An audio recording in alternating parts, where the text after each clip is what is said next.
Bueno, continuamos trabajando entonces con tablas. Hoy lo que vamos a ver es lo que se conoce como tabla anidadas. ¿Qué es una tabla anidada? Es una tabla dentro de otra tabla. Uno de los ejemplos de los prácticos que le había enviado, justamente les pedía eso, realizar o se veía una tabla dentro de otra tabla. ¿Cómo podemos realizar esta tarea? Simplemente nos posicionamos, por ejemplo, dentro de esta celda, esta primera celda. Me voy nuevamente a insertar tabla y vuelvo a hacer o elijo la forma que yo necesito o la tabla que necesito insertar en esa celda. Puedo usar el panel rápido, o me voy a la función insertar tabla, o inclusive puedo dibujar una tabla. Vamos a hacerlo en esta primera celda con el panel rápido. Vamos a poner una tabla de 4 columnas con 4 filas. Ahí, por ejemplo, le doy un clic y automáticamente se insertó una tabla dentro. Ahora tenemos una tabla madre y luego en esta celda, en la primera celda, tenemos otra tabla. Esto es lo que se conoce como tablas anidadas. Vamos a la tercera celda, vamos a colocar otra tabla, vamos a insertar tabla, pero esta vez vamos a utilizar la herramienta de insertar tabla. Esta tabla quiero que tenga 2 columnas y 4 filas. Le doy a aceptar. Fíjense cómo automáticamente se insertó dentro de esa celda la nueva tabla.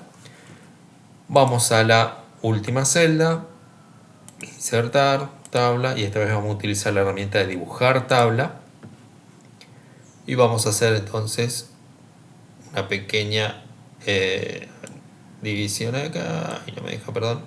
Vamos a dividirlo ahí, vamos a dividirlo ahí, lo dividimos acá y lo dividimos acá. Bueno, esta sería la forma entonces de colocar una tabla dentro de otra tabla. Vamos a la celda de abajo, vamos a insertar otra tabla.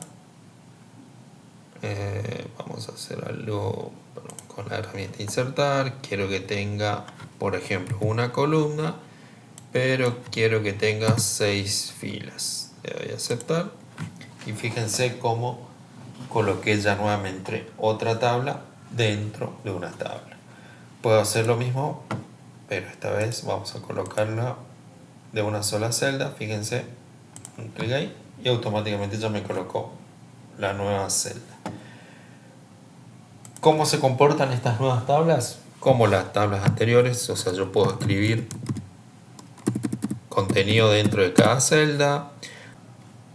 Por ejemplo, dividir la tabla. Y después con el elemento borrador, si eso estuvo mal, puedo ir dividiendo las líneas, línea por línea, para ir generando una nueva disposición en la tabla. Voy a hacer un poco de zoom acá para mostrarles algo. Fíjense que acá yo eliminé con el borrador, eliminé esta línea, o sea, no se ve la línea, pero si pasamos al cursor, fíjense que cambia a la doble línea, a la doble flecha, perdón. Eso significa que hay una línea ahí. ¿Qué me permitiría hacer esto? Escribir acá y yo puedo escribir arriba, y fíjense cómo se divide el texto.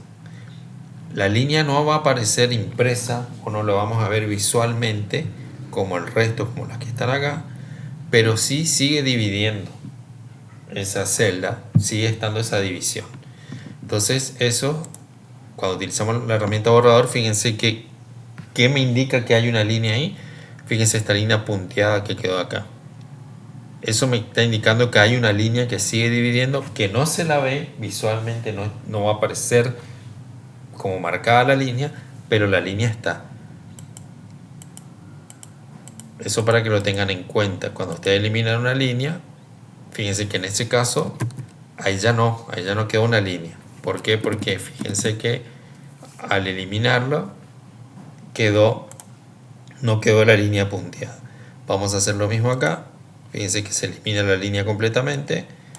Ahí eliminamos la línea completamente. Acá quedó la línea punteada. Entonces, cuando aparezca la línea punteada, quiere decir que ahí hay una celda o hay una línea que no la estamos viendo, pero que está. Muchas veces pasa que eliminamos celdas y cuando queremos mover la tabla o queremos pasar a otra hoja no nos permite, y nosotros estamos mirando la hoja y que es como que no hay ningún elemento y decimos, ¿qué pasa? ¿Por qué no me permite agregar la hoja o no me permite mover? Es porque justamente hay algunas celdas que se eliminaron las líneas, pero las celdas están ahí. Entonces hay que ir buscando, mirar bien el documento y eliminarle de forma permanente a esa celda o esa tabla. Cuando yo quiero eliminar una tabla completa, o sea, no es una celda, no es una línea, sino que simplemente quiero eliminar la tabla completa porque está mal o no es lo que yo quería, le hago un clic a la tabla, vamos a esta acá por ejemplo, y le doy un clic acá a las 4 flechitas, un clic ahí, fíjense que se seleccionó toda la tabla, y con el botón de borrar, el que está arriba de la tecla Enter, no el de suprimir también borra, pero en este caso no funcionaría, sino que con la tecla de borrado que está siempre o normalmente arriba de la tecla Enter, presiono y automáticamente se elimina la tabla. Si yo quiero eliminar una fila, fíjense, tengo que seleccionar. Por ejemplo, esta tabla tiene 3 filas. Yo quiero eliminar esta última. Fíjense como el cursor cambió a una flechita más negra, más gruesa. Le doy un clic y automáticamente selecciona la primera celda. Si le doy otro clic o doble clic, va a seleccionar toda la fila, todas las celdas. Y ahí pasa lo mismo. Presiono la tecla de borrado y puedo eliminar esa fila. No me elimina la tabla completa, únicamente la fila. Bueno, en este video simplemente quería mostrarles esa parte como para seguir trabajando con tablas y que tengan ya las herramientas como para darle el formato correspondiente.